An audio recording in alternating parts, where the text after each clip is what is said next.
నార్మల్‌గా బయట అంటే సన్యాసాశ్రమం అనగానే ఏంటి అంటే అంటే దీనికి ఏమో ఎడ్యుకేషన్ అవసరం లేదు. ఏదో కాఫీ కట్టుకుంటే సరిపోతుంది. సరిపోతుంది అనేటటువంటి ఒక భావన కామన్‌గా ఉంది.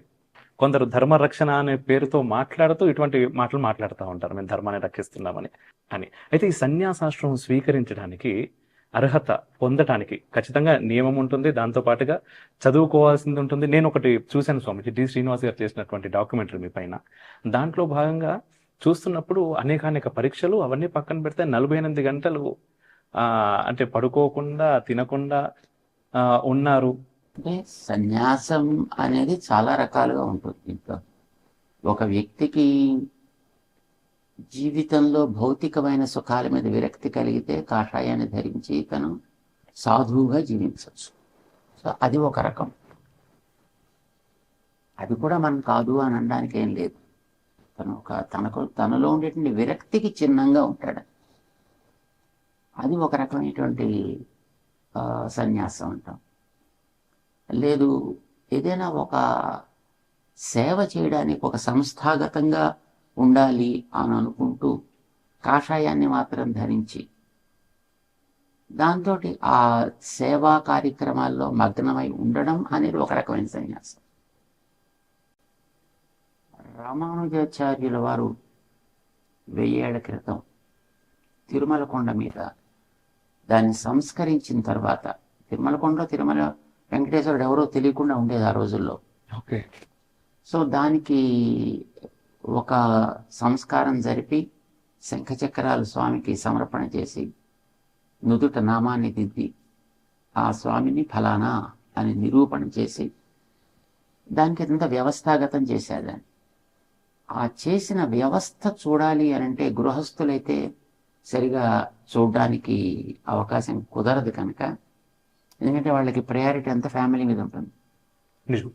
అందుచేత అలాంటిది ఉండకుండా ఉండాలి అని తన దగ్గర ఉండేటటువంటి శిష్యుల్లో ఒక అతనికి సన్యాసాన్ని ఇచ్చి కాషాయ ధారణ చేసి అతను ఒక ఏకాంగిగా ఉండేవాడు.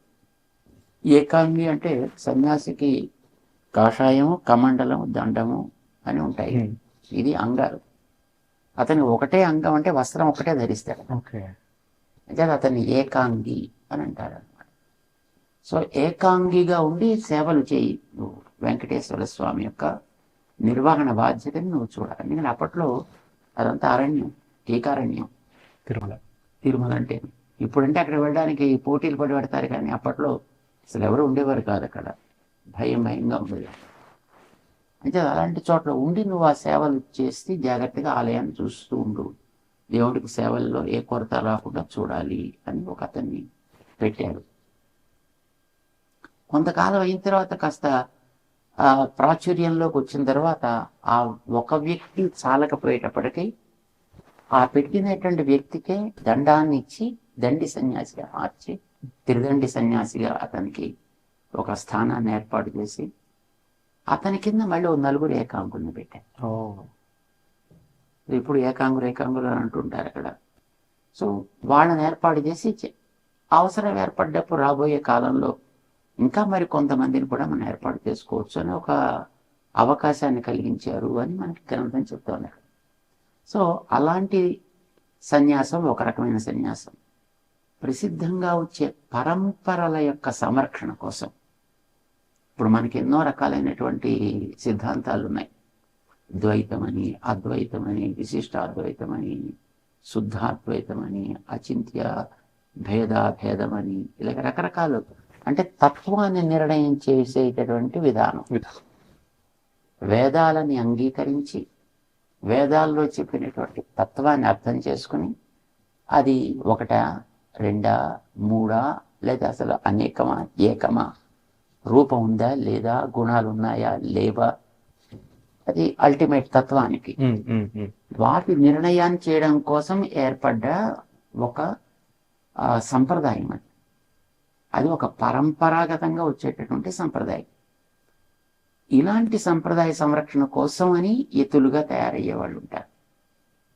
అలాంటి వాళ్ళకి తప్పనిసరిగా ఆ స్థాయికి వచ్చిన తర్వాతనైనా లేదా ముందే దాని తగినటువంటి గ్రంథాలని అధ్యయనం చేసి దానికి కావలసినటువంటి జ్ఞానాన్ని సంపాదించి ఆ తర్వాత ఆ వ్యక్తి ఆ సన్యాసిగా ఆ స్థానాన్ని అలంకరించి ఉంటారు. అది పీఠం అంటారు.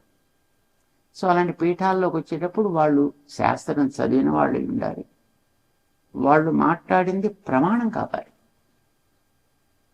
ఊరికే అక్కడ స్థానాల్లో ఉండడం కాదు. ధర్మాన్ని రక్షించాలి అని అంటే ధర్మం అనేది ఆకాశంలో దొరికే వస్తువు కాదు కదా, వేరే బజార్లో దొరికే వస్తువు అంతకంటే కాదు.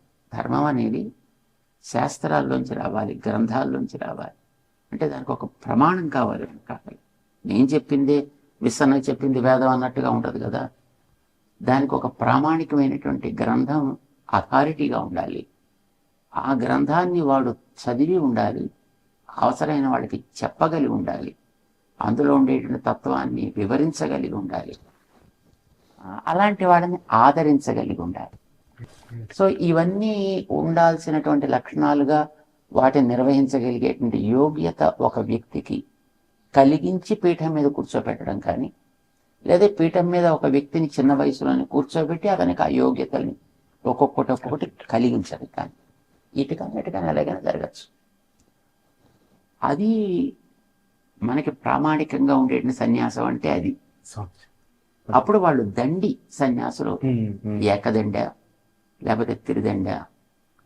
ఇప్పుడు అద్వైత సంప్రదాయం అనుకోండి, వాళ్ళు ఏకదండమే ఉంటుంది.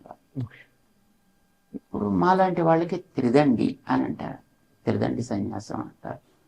సో ఇలాంటి వాళ్ళైతే కొంచెం ఆధికారికంగా ఉంటారు. అద్భుతం స్వామీజీ. ఇది ఒక రకమైనటువంటి ప్రామాణికంగా ఉండాల్సినటువంటి సన్యాసం. దానికి శాస్త్రం కావాలి. అంచేత ధర్మరక్షణ అనేటటువంటిది కండబలంతో సాధించాల్సింది కాదు, దాని శాస్త్ర బలంతో సాధించాల్సింది. శాస్త్రం చదివినటువంటి వ్యక్తులు దాంట్లో కనుక దిగి ఉంటే అది సరైనటువంటి న్యాయం చేయడానికి అవకాశం కలుగుతుంది. 23 ఏళ్ల వయసు ఉన్నప్పుడు ఖచ్చితంగా సమాజంలో మనకంటూ ఒక గుర్తింపు రావాలి, ఏదో చెయ్యాలి అని ఒక ఇది కావాలి అని మేము తీసుకున్నది కాదు. మిలిటరీలో జాయిన్ అయితే బాగుండునని ఉండేది. ఎయిర్ ఫోర్స్లో జాయిన్ అవ్వాలి. మా పెద్దస్వామి వారు మొట్టమొదటి స్వతంత్ర సమర యోధుడు. వారు ఉండే గ్రామంలో అర్జున్ కాలనీ పూర్తిగా దగ్ధమైపోయింది. సో వారు తమ ల్యాండ్ ఇచ్చి,